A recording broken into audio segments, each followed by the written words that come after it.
Hi all, hopefully you have grasped the basics of fractions.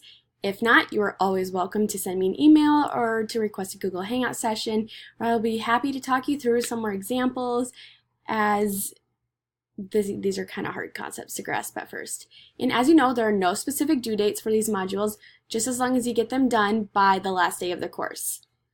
I will show you, let me pull down the screen.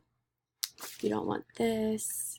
Here we go. So this is the module for our class, and in your activity for this module, there is a Google document that I have attached, which is right here. It'll be published once I've finished this. And you will then click on the Google document to open it up. And here you can see I've attached 6 shapes representing different fractions on them. You'll be paired with one other person in this class chosen randomly, where I will type in one partner's name here, oops, just the top part, and the other partner's name on the bottom. Student 1 will complete questions 1, 3, and 5, so the odd questions. Student 2 will complete questions 2, 4, and 6, so the even questions. You will see on the Google document what student number you are, as I just said. So next to each of the diagrams, you will be writing the fraction that the part with the X, right here that I've asked in the question, represents. Once both you and your partner have completed this task, you will use the commenting tool on Google Docs to comment on your partner's work.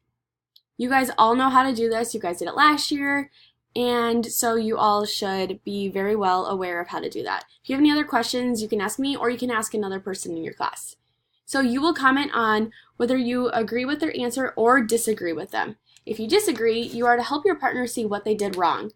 Once the entire Google document activity is completed for both you and your partner, you will then go to the discussion post for Module 1 back in Canvas to create your first post. So we'll go back to Modules, go to Discussion under Week 2, for the essential question, and here you will answer the essential question, when is there a time that you would need to use fractions to help solve a problem, or in other words, when do we see fractions in our everyday lives?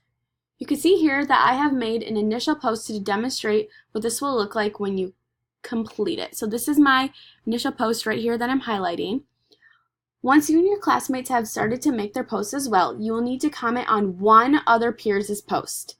This comment can either add to their idea or talk about a time that you have witnessed their real-life example in your own life. As always, complete this on your own time and reach out to me with my email on the syllabus page if you have any questions. So to reply, you're just going to hit reply right here, type your response, and hit post reply. So have a good week. Once again, let me know if you need any help with any of this.